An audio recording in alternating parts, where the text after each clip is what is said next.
Hi guys, പുതിയൊരു unboxing വീഡിയോയിലേക്ക് എല്ലാവർക്കും സ്വാഗതം. നമ്മൾ ഇന്ന് അൺബോക്സ് ചെയ്യാൻ പോകുന്നത് നോക്കിയയുടെ ഏറ്റവും ലേറ്റസ്റ്റ് മോഡലായിട്ടുള്ള നോക്കിയയുടെ 2.4 എന്ന് പറഞ്ഞ മോഡലാണ്. ഒരാഴ്ച ആയിട്ടുണ്ടാവുള്ളൂ നമുക്ക് കമ്പനി അത് പുറത്തേക്ക് ഇറക്കിയിട്ടുള്ളത്. അപ്പോൾ നമുക്ക് അതിൻ്റെ അൺബോക്സിങ്ങിലേക്ക് ഒന്ന് പോവാം. ഓക്കെ,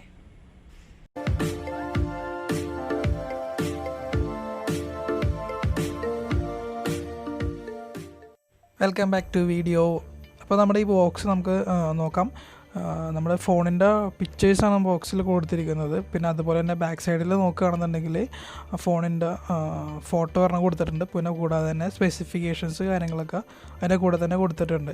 പിന്നെ സൈഡിലേക്ക് നോക്കുകയാണെന്നുണ്ടെങ്കിൽ സൈഡിൽ അതിൻ്റെ മോഡൽ നെയിം എന്താണെന്നും കൊടുത്തിട്ടുണ്ട്. ഗൈസിൻ്റെ ഇതിൻ്റെ സൈഡിൽ തന്നെ വലുതായിട്ട് ഒരു റൗണ്ടിൽ 2 വർഷത്തേക്ക് ആൻഡ്രോയിഡ് അപ്ഡേറ്റ്സ് കിട്ടും എന്നുള്ളത് കൊടുത്തിട്ടുണ്ട്. അതുപോലെ തന്നെ നമുക്ക് ആൻഡ്രോയിഡ് 11ലേക്ക് അപ്ഗ്രേഡ് ചെയ്യാൻ പറ്റുന്നതായിരിക്കുള്ളൂ. അപ്പോൾ ഇനി ഒട്ടും വെയിറ്റ് ചെയ്യുന്നില്ല, നിങ്ങളുടെ സമയം കളയുന്നില്ല, നമുക്കിതൊന്ന് അൺബോക്സ് ചെയ്യാം.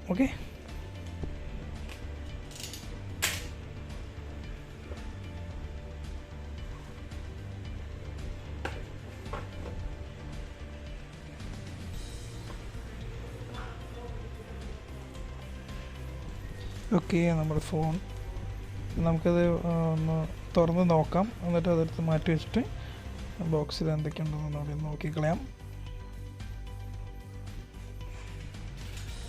ഫോൺ മാറ്റി കഴിഞ്ഞാൽ പിന്നെ കാണാൻ പറ്റുന്നൊരു ബോക്സാണ്. അതിൽ നമുക്ക് സിം ഇജക്ഷൻ ടൂൾ അതിനകത്ത് കൊടുത്തിട്ടുണ്ട്. ഓക്കെ, പിന്നെ വാറണ്ടി കാർഡും യൂസർ ഗൈഡ് മാനുവലാണ് പിന്നുള്ളത്.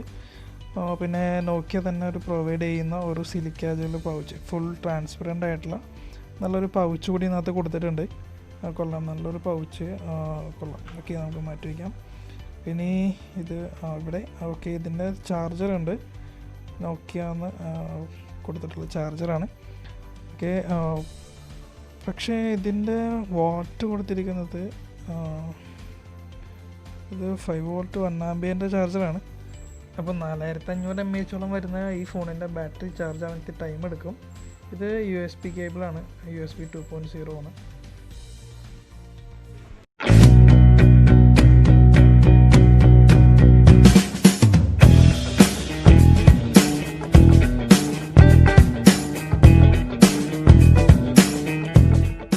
അപ്പോൾ ഇത്രയും കാര്യങ്ങളാണ് ബോക്സിൻ്റെ അകത്ത് കമ്പനി കൊടുത്തിട്ടുള്ളത്. ഇനി നമ്മൾ ഫോൺ എങ്ങനെയുണ്ടെന്ന് നമുക്കൊന്ന് നോക്കിയേക്കാം. ഇതാണ് നമ്മുടെ നോക്കിയുടെ 2.4, നമ്മൾ നേരത്തെ കണ്ട മോഡൽ തന്നെ.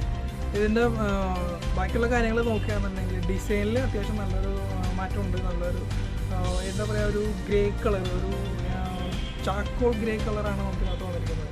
ഒരു പ്രത്യേകതരം ഫിനിഷിംഗ് ആണ് ഇതിനകത്ത് വന്നിരിക്കുന്നത്. ഒരു നമുക്ക് പെട്ടെന്ന് നോക്കിക്കഴിഞ്ഞാൽ അറിയാൻ പറ്റും, ഒരു ഗ്രേഡിയൻ ടൈപ്പ് ആണ് ഇതിനകത്തുള്ള ഡിസൈൻ വന്നിരിക്കുന്നത്. പിന്നെയെന്ന് വെച്ചിട്ടുണ്ടെങ്കിൽ ഇതൊരു പക്ക മാറ്റ് ഫിനിഷിങ് തന്നെയാണ്, പക്ഷേ ഗ്ലോസി അല്ല.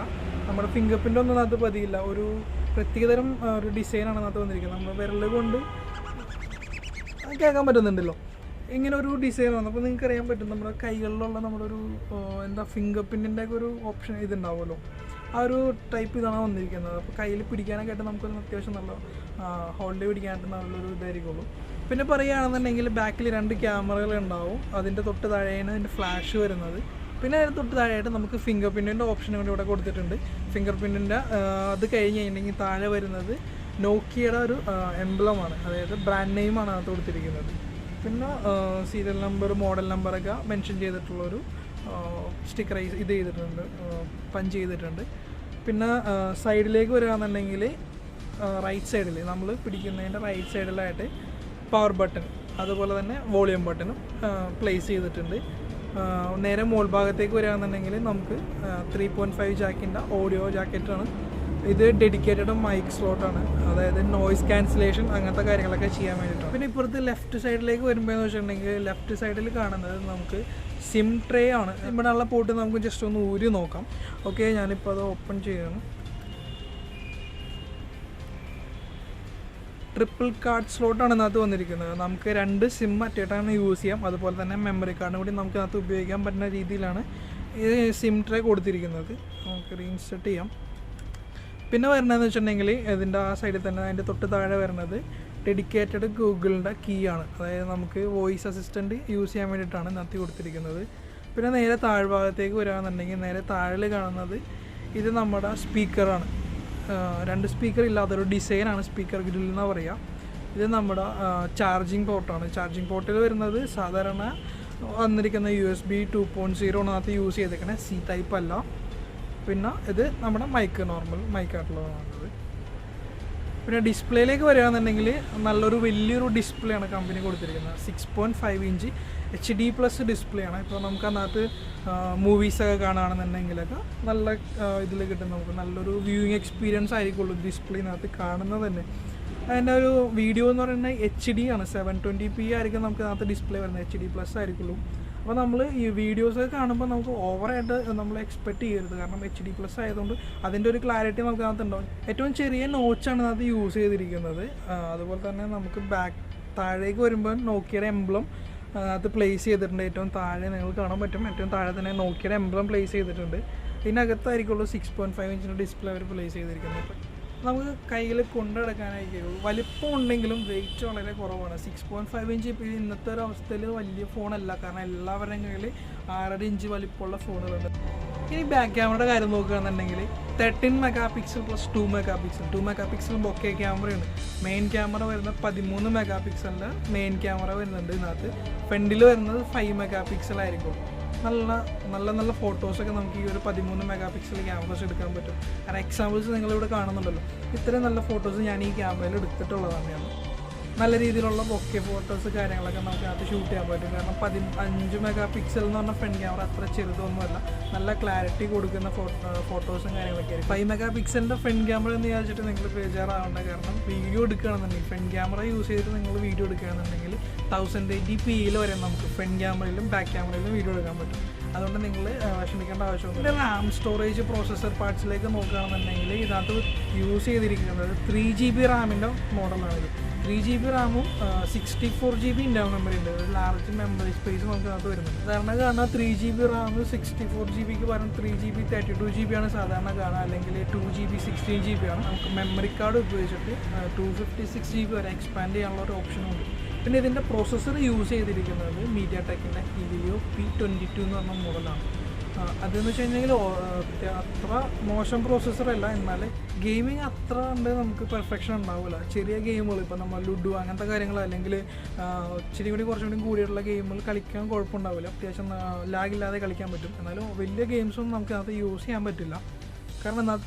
കാരണം ഇതിനകത്ത് യൂസ് ചെയ്തിരിക്കുന്നത് MediaTekൻ്റെ Helio P22 എന്ന് പറഞ്ഞ പ്രോസസ്സറായിരിക്കും. ഇനി ബാറ്ററി അങ്ങനത്തെ ഓപ്ഷനിലേക്ക് പോകുകയാണെന്നുണ്ടെങ്കിൽ 4500 mAh ബിഗർ ബാറ്ററിയാണ്. കാരണം 4500 mAh ആൻഡ്രോയിഡ് 10 വേർഷൻ പ്യുവർ ആൻഡ്രോയിഡിൽ വരുമ്പോൾ എന്ന് വെച്ചിട്ടുണ്ടെങ്കിൽ അത്യാവശ്യം നല്ല ബാറ്ററി ബാക്ക് നമുക്ക് കാത്തിട്ടും അതിൽ നമ്മൾ പേടിക്കേണ്ട ആവശ്യമൊന്നുമില്ല. പിന്നെയെന്ന് വെച്ചിട്ടുണ്ടെങ്കിൽ ഒരു പോരായ്മ എന്ന് വെച്ചിട്ടുണ്ടെങ്കിൽ ഫാസ്റ്റ് ചാർജിങ്ങിൻ്റെ ഓപ്ഷൻ ഇല്ല. 5 വോൾട്ടിൻ്റെ ചാർജറാണ്. നിങ്ങൾ കണ്ടല്ലോ നേരത്തെ കമ്പനി കൊടുക്കുന്ന 5 വോൾട്ടിൻ്റെ ചാർജർ മാത്രമാണ്, അതും USB 2.0 ആണ്, 3 അല്ല. ആ ഒരു പോരായ്മ നമുക്ക് അതിനകത്ത് കാണുന്നുണ്ട്. പക്ഷേ ആൻഡ്രോയിഡ് 1, അതായത് പ്യുവർ ആൻഡ്രോയിഡ് ഫോണിൽ നമുക്ക് അധികം ആപ്ലിക്കേഷൻസ് ഇല്ലാത്തത് കൊണ്ട് തന്നെ ഒരുപാട് ബാറ്ററി വലിക്കാത്തൊരു ഓപ്ഷൻ ഉണ്ട്. ബാറ്ററി അധികം പ്യുവർ ആൻഡ്രോയിഡ് തിന്നില്ല. അപ്പോൾ അതുകൊണ്ട് നമുക്ക് എന്താണെന്ന് വെച്ചാൽ ബാറ്ററി ബാക്കപ്പ് കൂടുതൽ കിട്ടുന്ന ഒരു ഓപ്ഷൻ. പ്യുവർ ആൻഡ്രോയിഡ് തന്നെ ആയതുകൊണ്ട് തന്നെ ചിലപ്പോൾ നമുക്ക് 11 കഴിഞ്ഞാലും നെക്സ്റ്റ് വേറെ വെർഷൻ വരുമ്പോൾ നമുക്ക് അതിനകത്തേക്ക് മേ ബി അപ്ഡേഷൻ പ്രതീക്ഷിക്കാം. കാരണം നമ്മുടെ പ്യുവർ ആൻഡ്രോയിഡ് ഫോണുകൾക്ക് കുറച്ചുകൂടി അങ്ങനത്തെ ഒരു ഓപ്ഷൻ ഗൂഗിൾ പ്രിഫർ ചെയ്ത് കൊടുക്കുന്നുണ്ട്. കസ്റ്റമൈസ്ഡ് OSനേക്കാളും കൂടുതൽ അപ്ഡേഷൻസ് പ്യുവർ ആൻഡ്രോയിഡ് OS ഉപയോഗിക്കുന്ന ഫോണുകൾക്ക് കാണാറുണ്ട്. അപ്പോൾ ഇതിലും നമുക്ക് ചിലപ്പോൾ 11 കഴിഞ്ഞാലും ചിലപ്പോൾ 12ലേക്കൊക്കെ നമുക്ക് അപ്ഡേഷൻ കിട്ടും. അപ്പോൾ നമുക്ക് 3 വർഷത്തേക്കുള്ള സെക്യൂരിറ്റി അപ്ഡേറ്റുകളും വരും. ആൻഡ്രോയിഡ് വെർഷനിലുള്ള ചേഞ്ചും നമുക്ക് അതിനകത്ത് കിട്ടുന്നതായിരിക്കും. അപ്പോൾ ഗായ്സ്, ഇതൊക്കെയാണ് നമ്മുടെ Nokia 2.4ൻ്റെ അൺബോക്സിങ് സംബന്ധമായിട്ട് എനിക്ക് പറയാനുള്ളത്. ഇതിൻ്റെ വരും റിവ്യൂസ് കാര്യങ്ങളൊക്കെ, ഇതും ഏകദേശം ഒരു അൺബോക്സിങ് വീഡിയോ ആണെങ്കിൽ തന്നെയും ഞാൻ റിവ്യൂ ആയിട്ട് തന്നെയാണ് ഇതിനകത്ത് പറഞ്ഞിരിക്കുന്നത്. അതിൽ അത്യാവശ്യം നമുക്ക് വേണ്ടപ്പെട്ട കാര്യങ്ങൾ, ഗുണങ്ങളുണ്ട്. ഏതൊരു ഫോണിനും ഗുണങ്ങളും ദോഷങ്ങളും ഉണ്ടാവും. അപ്പോൾ ഇന്നത്തെ വീഡിയോ ഇഷ്ടപ്പെട്ടെന്ന് വിചാരിക്കുമ്പോൾ ഇഷ്ടപ്പെട്ടെങ്കിൽ ലൈക്ക് ചെയ്യുക, കമൻറ്റ് ചെയ്യുക, നിങ്ങളുടെ അഭിപ്രായങ്ങളെല്ലാം കമൻറ്റ് ചെയ്യുക. അപ്പോൾ അടുത്ത വീഡിയോയ്ക്ക് നമുക്ക് വീണ്ടും കാണാം.